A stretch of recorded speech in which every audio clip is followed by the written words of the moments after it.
Hello, I am Tim Warwood. We are here with both Blacks and Saxx Underwear for a brief discussion.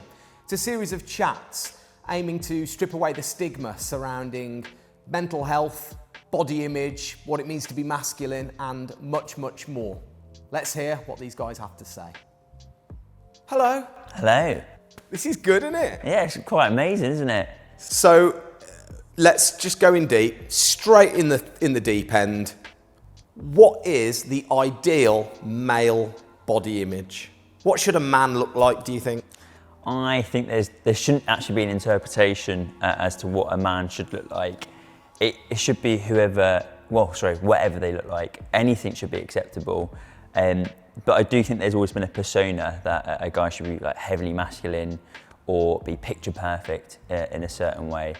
But I think it's time that sort of stereotypical sort of vibe completely changed.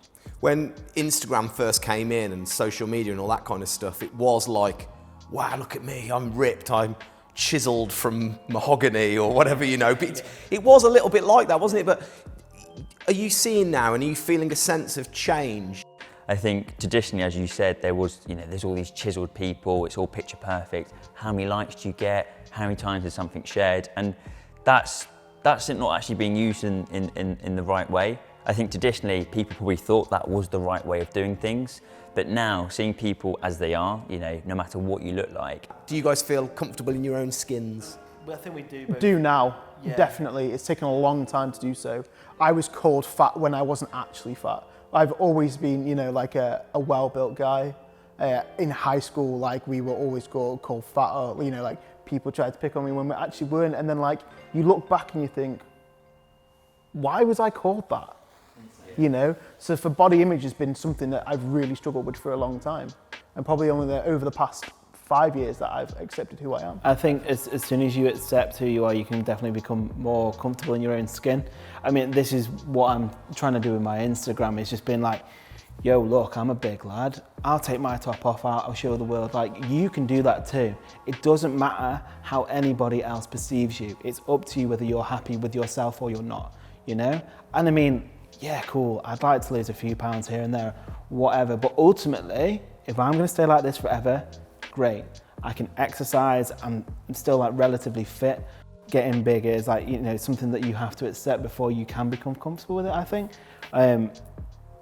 But stuff the way media perceives it, how a stereotype perceives it, you're your own person at the end of the day, and you're your biggest critic. That's what matters. For you, it's quite a big deal. For obviously, you get a bit of your work through that as well, don't you? Yeah. For me, it's just a mental release.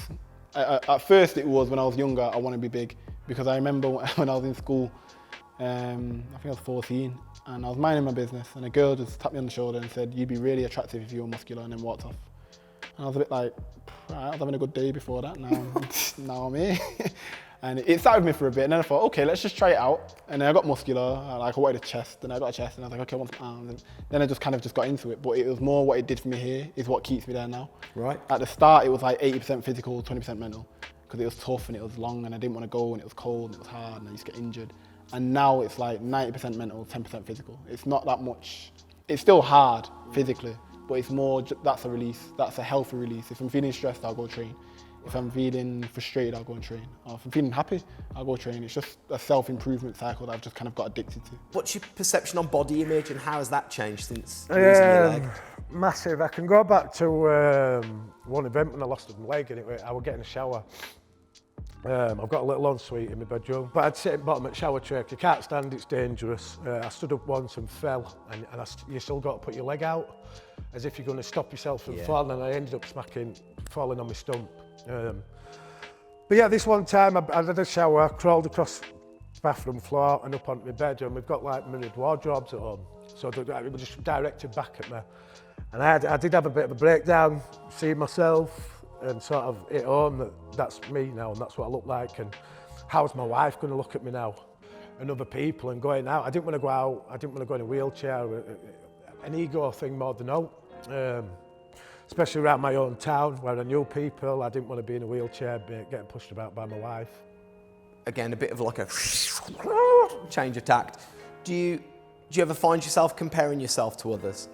I do for sure, because it's like if I was just living in the sticks in a field somewhere just on my own, probably not. But because I am so exposed to social media, I'm living in a first world country, I'm around so many people. For sure, yeah, there's definitely an element of comparison, but definitely kind of going through a filter of observing where I sit in that. So I don't compare to then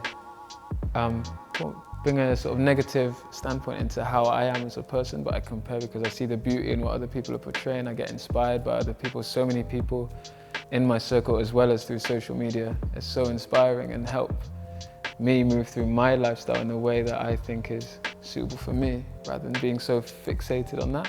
Look, I've got a twin brother, right? So if I'm going to compare myself to anyone, it's going to be him. Yeah. My brother's on TV, so like he for me now, this is like only recently that he's happened.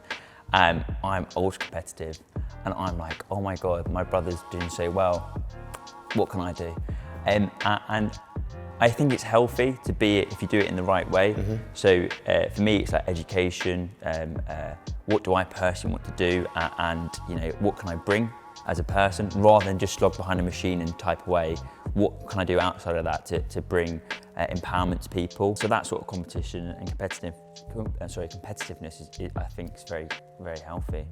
I look in the mirror, why don't I have that thought? And then all of a sudden, you're already targeting yourself with negativity. You're actually not going to get anything or get anything done about that.